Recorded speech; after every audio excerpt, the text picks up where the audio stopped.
আমাদের ইষ্ট কথা পরিবেশন করবেন শ্রদ্ধেয় হরেকৃষ্ণ বৈরাগী দাদা, এবং তারপরে বাংলাদেশ গাইবান্ধা থেকে হরেকৃষ্ণ বৈরাগী দাদা, আপনি এগিয়ে আসুন। আপনি অন্তত 9:35 পর্যন্ত বলুন, 8টা 9:05 পর্যন্ত বলুন। আগে সর্বপ্রথম পরম দয়ালের শ্রীচরণে জানাই প্রণাম। পরমারাধ্যা জগৎজননী শ্রী শ্রী বড়মার শ্রীচরণে জানাই প্রণাম। পরম পূজ্য পাদ শ্রী শ্রী বরদার শ্রীচরণে জানাই প্রণাম। পরম পূজ্য পাদ শ্রী শ্রী আচার্য দেবের শ্রীচরণে জানাই প্রণাম। ঠাকুর পরিবারের সকলের শ্রীচরণে জানাই প্রণাম। উপস্থিত অমৃত পথযাত্রী দাদা ও মায়েদের আমার সশ্রদ্ধা জয়গুরু। আজকে আমরা সকলে এই নাম ধ্যান যজ্ঞ লিঙ্কে সকলে উপস্থিত হয়েছি। সকালে সম্পদ দা আমাকে বললেন যে দাদা একটু ইষ্ট প্রসঙ্গ করতে হবে। অ্যাকচুয়ালি ইষ্ট প্রসঙ্গ করা তো খুব ভালো কথা, কিন্তু ব্যাপার হচ্ছে কি, আমি তো তেমন কিছু আমার জানাও নেই, আর অমন ভক্ত নাই, আর অত বক্তাও নেই যে কিছু যা কিছু সব সাজিয়ে গুজিয়ে বলতে পারবো। তো যাই হোক, কালকে একটা আলোচনা শুনতেছিলাম, একটা দাদার এক জায়গাতে একটা অ্যাক্সিডেন্ট হয়। অ্যাক্সিডেন্ট হলে, সেই দুর্ঘটনা হলে তো সবাই, তার পরিবারের সকলের তো কষ্ট তো লাগবেই। তো সেখানে এক দাদা ছিলেন আমাদের গুরু ভাই, তিনি বললেন, দেখেন কান্নাকাটি, আপনার কষ্ট হয়েছে সেটার জন্য কান্নাকাটি করা স্বাভাবিক, কিন্তু এই অ্যাক্সিডেন্টটা তো আজকে হয়নি, অ্যাক্সিডেন্টটা অনেক আগের থেকে এটার কর্মফল তৈরি হয়েছে, নির্ধারিত হয়েছে। আজকে তো সির্ফ প্র্যাকটিক্যালটা হলো, আজকে প্র্যাকটিক্যাল হলো। তাই এর জন্য বেশি দুঃখিত না হয় ভালো, কারণ কি আমাদের কর্মফলটার উপর থেকেই সমস্ত সবকিছু। আজকে ঠাকুর আমাদেরকে এই কর্মফলটাকে কাটানোর জন্য, দূর করার জন্য তিনি আমাদের অনেক রকমের অনেক কিছু প্রসেস দিলেন। সেই প্রসেসে আমরা যাতে সেই প্রসেসগুলো পালন করে আমরা জীবনে সেই কর্মফলগুলো কাটিয়ে তুলতে পারবো, এবং আগামী জন্ম আমার খুব সুন্দর হবে। একটা ছোট গল্প মনে পড়েছে সব। অ্যাকচুয়ালি আপনাদেরকে আমি যে নতুন কিছু বলে সন্তুষ্ট করতে পারবো, সেইটার তো আমার দ্বারা সম্ভব না। তবে এই আপনাদের কাছ থেকে শোনা কিছুই, সেইগুলোই আর কি উল্টা পাল্টা করে আর কি বলতে হবে। তো একটা ঘটনা হলো কি, একটা শহরে, আহ, শহরে আপনারা দেখে থাকেন একটা ওই বাইজি ঘরও থাকে, আর তার কাছে আশেপাশে মন্দিরও থাকে। তো একটা জায়গাতে ঠিক তেমনি অবস্থা, একটা মানে এদিকে আহ, মন্দিরের দরজা অন্যদিকে, আর এই যে বাইজিদের মুজরা হয় সেখানে সেই দরজাটা তো অন্যদিকে। কিন্তু দেখা যায় কি ডিস্টেন্সটা বেশি নয়, এখান থেকে ওখান থেকে যখন ঘন্টি বাজে মন্দিরে, তখন এই মুজরা ঘরে এখানে শোনা যায়। আর এখান থেকে যখন মুজরা হয় তারও কিছু আওয়াজ মন্দিরের ভিতরে, মন্দিরে পাওয়া যায়। তো দরজা অন্যদিকে, কিন্তু আহ, আহ, ওর ডিস্টেন্সটা তো কি হয়, ওই যখন ওই মন্দিরে ঘন্টি বাজতে থাকে, তখন এই যে এখানে যে মুজরা করেন যে বাইজি, তার মনের ভিতরে এত উতাবলা হতে থাকে যে হে ঈশ্বর, আমি এমন একটা জায়গায়, এমন একটা পজিশনে পড়ে আছি যে ওই মন্দিরে যে কত আনন্দ সবাই উপভোগ করছে, আমার জীবনে তো আমি সেই আনন্দটা উপভোগ করতে পারবো না কোনোদিন। আমি এমনই একটা জায়গায়, এমনই একটা পজিশনে আছি যে আমি ওখানে যেতেই পারছি না, পারবো না। কারণ আর ওখানে যে পূজারী মন্দিরে পূজা করেন, সে এই এখানে যখন মুজরা বাজে মানে তৈরি মানে হতে থাকে, তখন ওই চিন্তা করে, পণ্ডিতজি চিন্তা করে, হায় রে, ওখানে যে কি আনন্দ বাড়তেছে, আমি জীবনে সেটা উপলব্ধি করতে পারবো না, সেটা আমি কোনোদিন মানে প্র্যাকটিক্যাল দর্শন করতে পারবো না, কারণ সেখানে তো আমি যেতে পারবো না, কারণ আমি এমন একটা জায়গাতে আছি যে আমি এখান থেকে ওখানে যেতে পারবো না। এই মনের দুজনের ভাবনা, এই ভাবনাতে দেখা যাচ্ছে কি অচানক মানে একটা সংযোগ যে দুজনেই মারা যায়। দুজনেই মারা গেলে পরে এবারে সেই যমদূত তারা দুজনকে নিয়ে যাচ্ছে। এবারে দেখা যাচ্ছে কি যে সেই বাইজিকে নিয়ে যাচ্ছে স্বর্গে, আর সেই পণ্ডিতকে নিয়ে যাচ্ছে ওই নরকে। এবারে যমদূত তারা চিন্তা করলো কি আমাদের মনে হচ্ছে ভুল হচ্ছে, তো ভুল যখন হচ্ছে তাহলে কি করা যায়, চলেন যমরাজের কাছে আমরা যাই, গিয়ে হয়তো হয়তো আমাদের ভুল হয়েছে, নালে ওনার আমাদের বুঝতে ভুল হয়েছে, নালে ওনার মানে বলতে ভুল হয়েছে। ঠিক আছে, এবারে গেছে, যাওয়ার পরে যমরাজকে বলছে, মহারাজ এত আমাদের ভুল হয়েছে, নাহলে আপনার হয়তো ভুল হতে পারে, দেখেন তো। তো বলে কি হয়েছে, বলে কি যে এই বাইজিকে আমরা নিয়ে যাচ্ছি, সে সারা জীবন নাচ গান করলো মানে বাইজি ঘরে, আর তাকে আমরা স্বর্গে নিয়ে যাচ্ছি। আর এই যে পণ্ডিত সারা জীবন মন্দিরে পূজা করেছে, একে আমরা নিয়ে যাচ্ছি নরকে, এটা কি ভুল হচ্ছে না? তারপরে দেখো ফর্ম যে না, একটা উদাহরণ দিল যে ফর্ম যে না, এই ফর্মটা পুরো ফিল আপ করে রাখা হয় আগের থেকেই। আমি তো খালি কি করি, আমাদের কর্মফল অনুযায়ী আমাদের সবকিছু নির্ধারিত থাকে, সেই ফর্ম গুলো ভরা থাকে যে কখন কিভাবে কি হবে না হবে এগুলো। আমি তো খালি সাইন করে তোমাদের হাতে দিয়ে দিই, কে নরকে যাচ্ছে কে স্বর্গে যাচ্ছে সেইটা তো আমার দেখার ব্যাপার না। আমি যেটা কর্মফলে যেটা যার যেমন হচ্ছে সেমনি, তাই আমি তোমাদেরকে হাতে সেই কাগজটা তুলে দিই, তোমরা সেইভাবে কাজ করো। আমার এর ভিতরে কোনো কিছুই নেই, আমার ব্যক্তিগত। তো ঠিক তেমনি আমাদের জীবনে কখন কোথায় কিভাবে কি নির্ধারিত আছে, সেটা তো আমার সেই কর্মফলেই বলতে পারে। যেমন সেই সেদিন বিশ্বদেব যখন বানের সাইয়াতে পড়ে থাকে, তখন প্রভু যখন এলেন, শ্রীকৃষ্ণ যখন এলেন, তখন জিজ্ঞেস করেছে, প্রভু আমি তো এই জন্মে এমন কোনো পাপ করি নাই যে যার জন্য আপনি আমাকে আমাকে এই সাজা ভুগতে হচ্ছে। বলে কি আপনি কি পিছের জন্মের কিছু বলতে পারেন? এমনি করে করে বলে কি হ্যাঁ পারি। তো বলে কি, তো বলে কি আহ, তিনি 100 জন্ম পর্যন্ত তার পিছের খবর বলতে পারতেন, পিছের জন্মে কোথায় কি কোন আহ, মানে কোন বংশে কোথায় কি জন্ম হয়েছে, কি সবকিছু বলতে পারে, কি কি কর্ম সবকিছু বলতে পারে। বললেন কি শ্রীকৃষ্ণ বললেন কি আর একটা জন্ম, বলে কি আমার এই পর্যন্তই ইতি, এর আগে আমি কিছুই জানি না, কিছুই বলতে পারবো না। যাই হোক, তিনি কি করলেন, বললেন কি দেখেন আগের জন্মেও আপনি সেই 101 জন্মে সেই জন্মে আপনি ক্ষত্রিয়র ঘরে জন্মগ্রহণ করেছিলেন, এবং ক্ষত্রিয় ঘরে জন্মগ্রহণ করার পরে আপনি এই জঙ্গলে গেছেন শিকার করতে, আর দেখে কি আপনার সামনে একটা সাপ, সে যখনই ফনা ধরেছে, সেই দেখে আপনার খুব রাগ হয়েছে। রাগ হলে পরে আপনি সেই তীর বিদ্ধ করে সেই সাপটাকে ধরে তার ল্যাজটা ধরে ঘুরাতে ঘুরাতে ছুঁড়ে মেরেছেন, আর সেটা গিয়ে পড়েছে কোথায়, বাবলা গাছের উপরে। অনেকগুলো কাঁটা তার ভিতরে ঢুকে গেছে, সেই সন্নিভারেই থেকে সেইখান থেকে শুকিয়ে সে মারা যায়। তাই সেই মারা যায়, তো সেই এই 100 জন্ম ধরে আমি সেই ফাঁক পাইনি, এইবারে আমি ইচ্ছা করে আপনাকে সেই আপনার সেই পাপটাকে আমি কেটে দিলাম, এই যে সেটা করে দিলাম।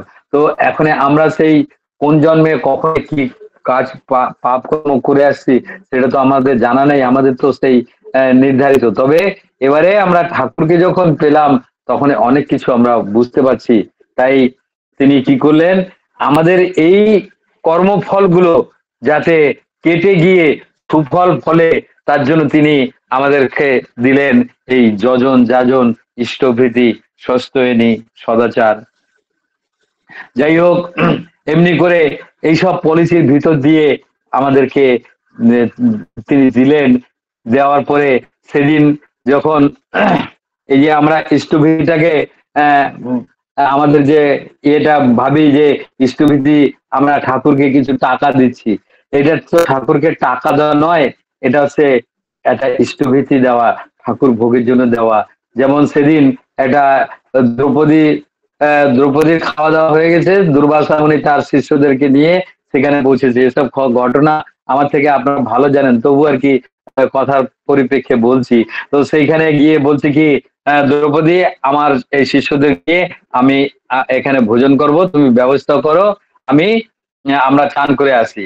এবারে তারা চান করতে গেছে, এখানে দ্রৌপদী তো মহা বিপদে, কারণ বিপদ হলে তো কোন রকম কেটে যাওয়া যেত, কিন্তু এ তো মহা বিপদ, মানে মহা বিপদের থেকে মহা বিপদ। এখন এ কি করবে, আর দিশাহারা হয়েছে, প্রভুকে ডাকতে শুরু করেন, হে মধুসূদন, তুমি ছাড়া আর কেউ আমাকে এই বিপদ থেকে উদ্ধার করতে পারবেন না।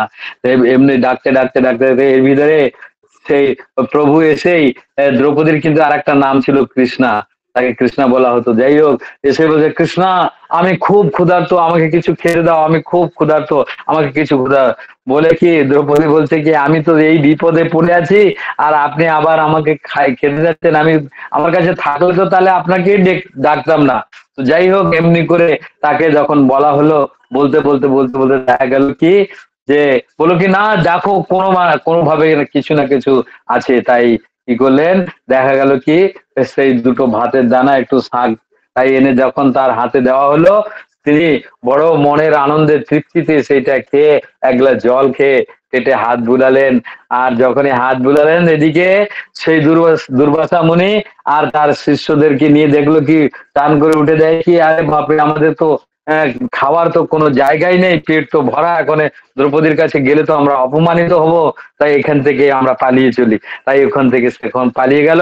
ওরা তো পালিয়ে গেল, কিন্তু দেখা গেল কি, সেই দ্রৌপদী বিপদ থেকে উদ্ধার হলেন। তাই এমনি করে, তাই সেই এই যে দুটো ভাতের দানা আর একটু শাক যদি না দিতে পারতো, তাহলে কি সে বিপদ থেকে উদ্ধার হতে পারতো? তাই ঠাকুর এবার দয়া করে আমাদেরকে কি করলেন, এই ইষ্টভীতি প্রথা এনে দিলেন। আমাদের মনের ভাবগুলো সবসময় তো বৃত্তি প্রবৃত্তি মাফিক আমরা আমাদের চলন। তাই তিনি কি করলেন, যে বললেন যে বাণী দিলেন কি, তিনি বললেন যে, উষা নিশায় মন্ত্র সাধন, চলাফেরা জপ, যথা সময় ইষ্ট নির্দেশ, মূর্ত করাই তব। এই এই যে নাম, সব সময় চলতে ফিরতে আমাকে সব নাম করতে হবে। আর এই যে দুবেলা প্রার্থনার সময় প্রার্থনার কথা তিনি স্পষ্ট করে বললেন, যেথায় থাকি সোচনা বেহোশ করতে সন্ধ্যা প্রার্থনা, ওতেই হবি কর্ম নিপুণ, শক্তি পাবি বর্ধনা। তবে এই যে এইগুলো করতে থাকলে পারে কি হয়েছে, এমনি করে করে দেখা গেছে কি, যে আমার যে ছোট ছোট কতগুলো পাপ অজ্ঞাত স্বরে হতে থাকে, যেমন সন্ধ্যার সময় যে সময়টা আমাদের প্রার্থনার সময়, ওই সময়টা যদি আমরা সেই প্রার্থনা না করে অন্য কিছু বলতে থাকি, অন্য কিছু করতে থাকি, তাহলে দেখা যাবে কি, আমাদের ছোট ছোট করে একটু একটু করে একটু পাপ হতে চলেছে। যেমন এমনি করে, তো সেই পাপগুলো যাতে না হয়, তার জন্য তিনি এই প্রার্থনা সময়টা নির্ধারিত করে দিলেন, যে এই সময়টা যদি সে বাজে কোনো কিছু না করে যদি ঠাকুরের নাম ধ্যান করা হয়, তাহলে দেখা যাবে কি, আমাদের ভালোই হবে, উন্নতি হবে সব দিক থেকে। আর যদি সেই সময় সেই প্রার্থনাটা না করে অন্য কোনো খারাপ কিছু করতে থাকে, তাহলে আমার কিন্তু সেই পাপটা হতে থাকবে। আর এই সময় তো কিন্তু সেগুলো অনেক বৃদ্ধি হতে থাকে। তাই এই পাপ থেকে আমাদেরকে মুক্তি করে দিলেন। আর আমাদের সবচেয়ে বড় প্রাপ্য এই এই এই সময়, এই যুগে আমরা আচার্যদেবকে পেয়েছি। কারণ ঠাকুর এবার আমাদেরকে কৃপা করে, দয়া করে আমাদেরকে সেই আচার্য পরম্পরা রেখে দিলেন। সেদিন দেখা গেল কি, এই আচার্য পরম্পরাতে আমরা অনেক, মানে কত যে, এই যে ডিপি ওয়ার্ক যাওয়ার পরে কত কি আমরা একটা বাণী, আগে একটা বাণী জানতাম কি, যে সব সমস্যার সমাধান জানিস ইষ্ট প্রতিষ্ঠান, মানে ইষ্টকে যদি প্রতিষ্ঠা করতে পারি, তাহলে আমাদের কিন্তু সব সমস্যার সমাধান হতে পারবে। কিন্তু দেখা যাচ্ছে কি, যে সেই আচার্য, মানে সেই সমস্যাগুলো আমাদেরকে কি করে কাটবে। তাই আচার্যদেবের সামনে গেলে পারে আমাদের সেই যেভাবে হোক সেই বিপদগুলো কেটে দিছে। সেদিন এক দাম্পত্য, তারা দুইজনে, মানে তাদের ছেলে মেয়ে সব স্টাবলিশ হয়ে গেছে, এখনো কোনো চিন্তা নাই। আর তারা দুইজনকে একে অপরকে সহ্য করতে পারছে না, তাই এসে তিনি কি করলেন, তারা দুজনে এসে ঠাকুর আচার্যদেবের কাছে নিবেদন করলেন, আগে আমরা ডিভোর্স নিতে চাই। হ্যাঁ, এই ঘটনাগুলো হয়তো আপনারা খুব ভালো করে জানেন, তারপরে আপনাদের কাছ থেকে শোনার কথাগুলো বলছি। তো তখনই তিনি তিনি কি করলেন, বললেন কি যে আপনারা যখন ডিসাইড করেই ফেলেছেন, তাহলে তো আমার তো কিছু করার তো নাই, তবে ছোট্ট একটা কথা যদি আপনারা একটু আমার কথাটা একটু যদি মানেন, তাহলে আমি খুব আনন্দিত পাবো, খুব সন্তুষ্ট হব। তো বলে কি, তো বলে কি ওই মাকে বললেন কি, মা তোমার গলায় যে রুমালটা মানে এটা একটা ওড়নি আছে, সেই ওড়নিটা তুমি শ্রদ্ধার সহিত তোমার স্বামীর গলায় দিয়ে একটা ষষ্ঠাঙ্গে একটা প্রণাম করো। কারণ আর তো প্রণাম করতে আমিও বলবো না, আর তোমারও প্রণাম করার দরকার হবে না, ডিভোর্স হয়ে গেলে তুমি এক জায়গায় থাকবে, এমনি এক জায়গায় থাকবে। তো আজকে আমার একটু ইচ্ছা যে আপনি যদি একটু খুব ভক্তি শ্রদ্ধার সহিত জীবনের লাস্ট প্রণাম তো একটু যদি সেইভাবে যদি করেন। তো মা চিন্তা করলো কি, ঠিক আছে কোনো ব্যাপার নাই, অভিনয় যদি করতে হয় তাও করব, কোনো ব্যাপার নাই। মা সেই গলা থেকে তার সেই ওড়নিটা যখন তার স্বামীর গলায় পরিয়ে দিলেন, পরিয়ে যখনই দিলেন, তখনই মায়ের ভাবটা চেঞ্জ হয়ে গেল। আর যখন ষষ্ঠাঙ্গ প্রণাম করলেন, ওই দাদা তো হাউ হাউ করে কাঁদতে লাগলো, আচার্যদেবকে বলতে লাগলেন, যে আগে আমি সারা জীবনে এই ভালোবাসাটুক এই জিনিসটা পাইনি, তার জন্য আমি মানে তিল তিল করে মরতে থাকছি। তো আজকে তাই সেই হাউ হাউ করে যখন কাঁদতে শুরু করে দিল, আর ওই মাও ওই স্বামীর কান্না দেখে তারাও তিনিও কাঁদতে শুরু করে দিলেন। আর তারপরে তারা বাড়ি চলে গেলেন। বাড়ি যাওয়ার পরে পরের দিন পরে শোনা গেল কি, আগে আগে কিছু বলেছেন কেউ, দেখা গেল কি কিছুদিন পরে শোনা গেল কি যে তারা আর ডিভোর্স নিচ্ছে না।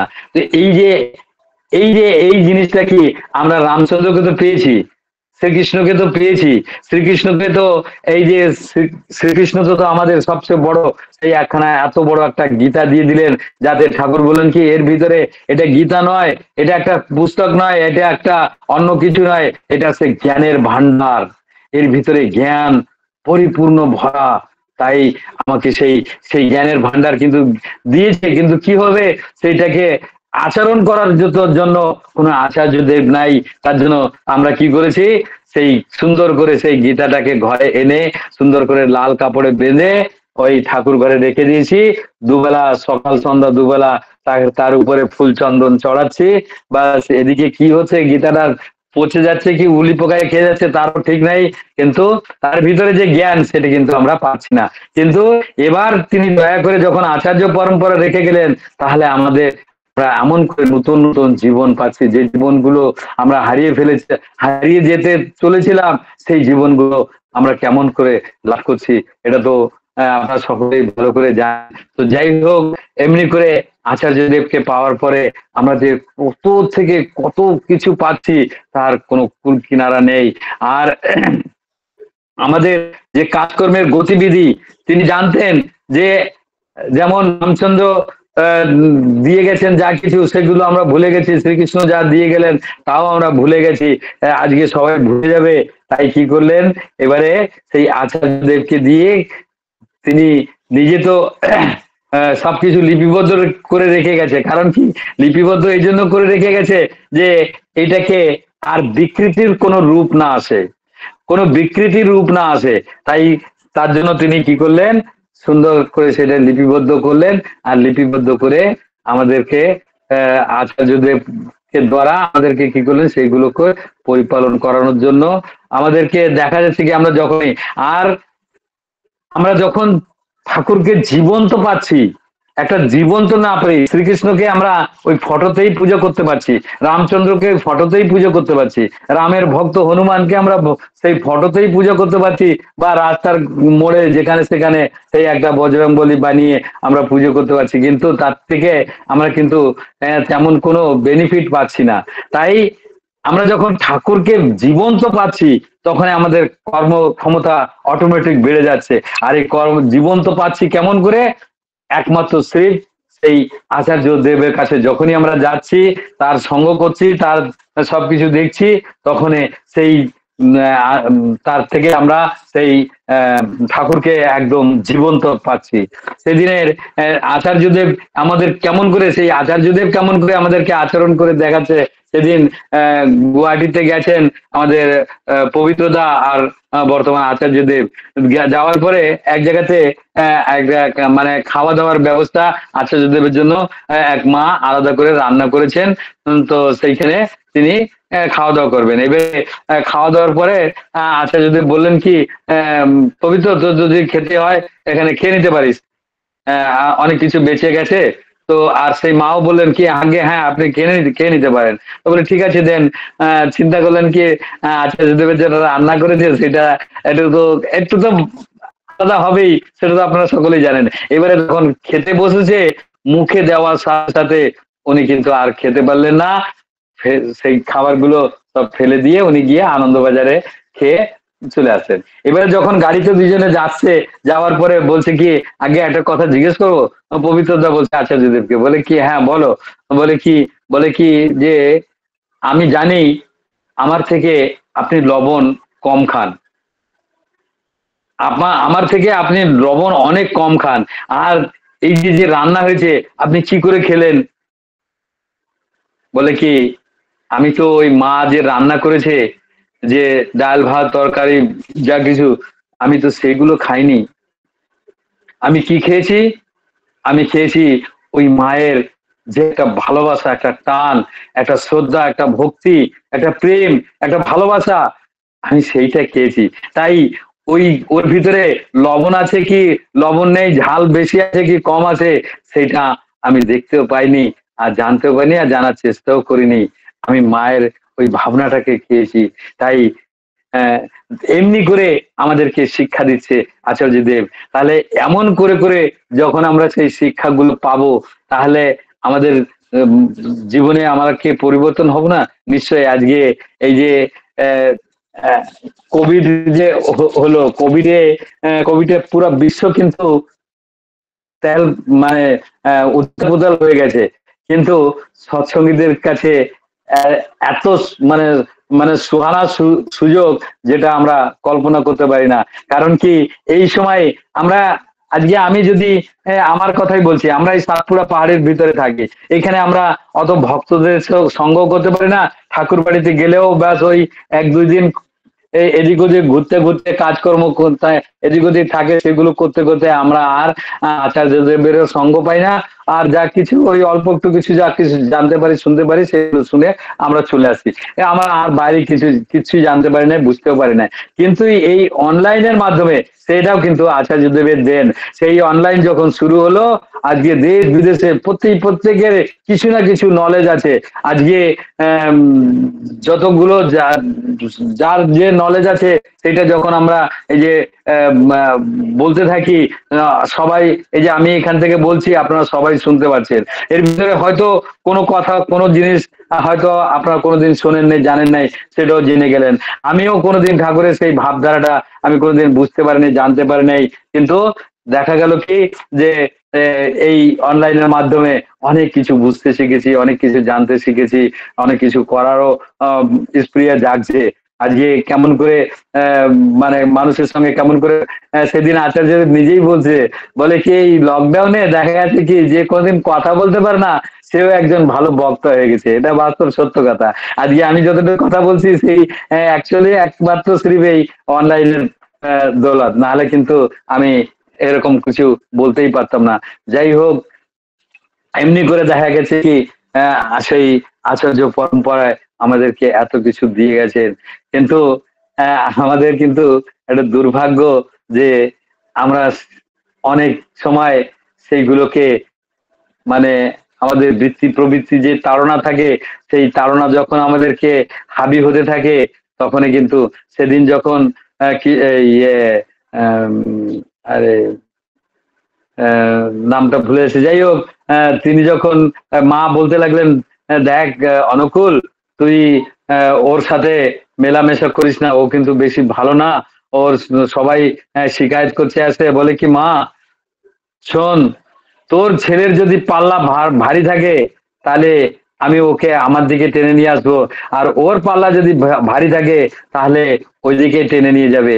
এবারে কি হচ্ছে, সেই এমনি ভাব তো আসে আমাদের মাঝে মাঝে, তো সেই প্রবৃত্তির ভাব যখন আসে তখন আমরা আবার ওই পিছের দিকে চলে যাই, কিন্তু আচার্যদেব সেইগুলো আমাদেরকে আবার টেনে নিয়ে আসে, আর টেনে নিয়ে আসে আমাদেরকে আবার সেই আহ, মানে আহ, প্রকৃত মানুষের যে একটা ব্যক্তিগত গুণধর্ম স্বভাব আছে সেইগুলো তুলে ধরে। আজকে আমরা যে ষষ্ঠী ব্রতটা পেয়েছি, এই ষষ্ঠী ব্রতটা আপনারা পেয়েছেন, ঠাকুর ঠাকুর যে দিয়ে গেলেন সেই একটা ব্রত পেয়েছেন, কিন্তু আমি আমি এটাকে চিন্তা করে আমি পেলাম কি যে আহ, আগে আমি সেটাকে পেলাম যে অ্যাকচুয়ালি প্রত্যেকটা একটি এই যে এই একটা যন্ত্রের মাধ্যমে আমরা কথা বলছি, আমি এখান থেকে বলছি, আপনারা ওখান থেকে শুনছেন, এর একটা ব্যক্তিগত গুণধর্ম স্বভাব আছে। সেই ব্যক্তিগত গুণধর্ম স্বভাবের জন্য আমরা কি করলাম,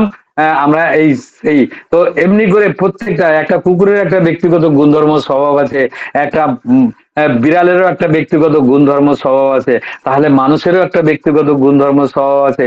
তাই সেই মানুষের যে ব্যক্তিগত গুণধর্ম স্বভাব, সেই স্বভাবগুলো কিন্তু আমি খুঁজে পেলাম এই ষষ্ঠী ব্রতর ভিতরে। এই ষষ্ঠী ব্রত আমাদের প্রতি প্রত্যেককেই পালন করে চলতে হবে, তাহলে আমরা দেখা যাবে কি যে আমরা যে মানুষ কথাটা বলতে যাচ্ছি সেই প্রকৃত মানুষ আমরা হতে পারবো। যাই হোক, আহ দাদা কি যেন লিখলো, 9টা কয় মিনিট, আমি যাই হোক হয়তো আমি ঠিক মতন বুঝতে পারছি না। আহ, সবাই ভালো থাকবেন, বলেছি আনন্দে থাকবেন হয়তো। 9টা 5 তো বলবেনই, 1-2 মিনিট বেশি হলেও অসুবিধা হবে না। আচ্ছা আচ্ছা আচ্ছা আচ্ছা আচ্ছা, ঠিক আছে দাদা, ঠিক আছে।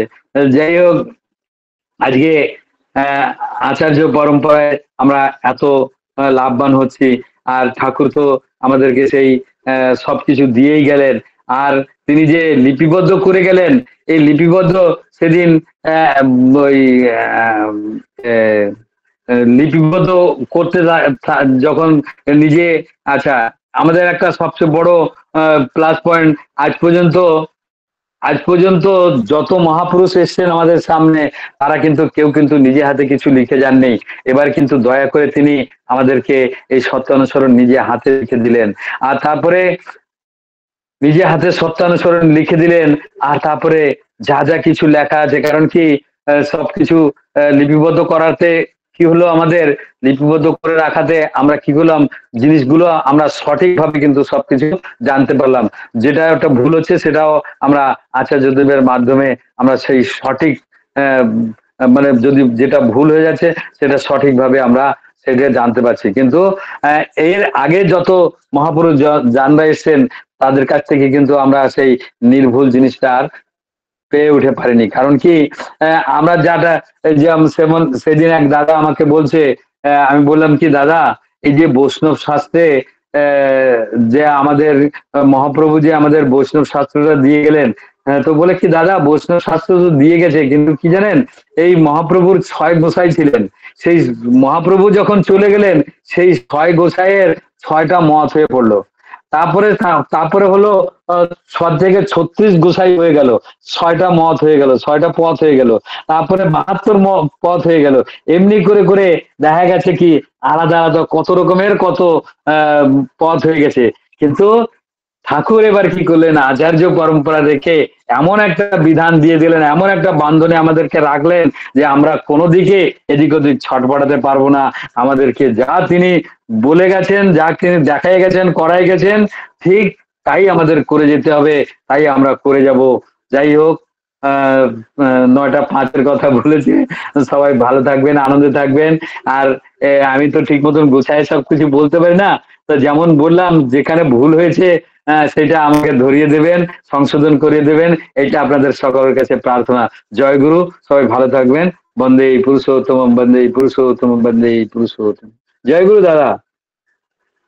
দাদা, আপনি প্রথমে বললেন আপনি কিছুই বলতে পারেন না, কিন্তু হরে কৃষ্ণ বৈরাগী এই 3টে নামের একদম যথাযোগ্য মর্যাদা আপনি দিয়ে দিলেন।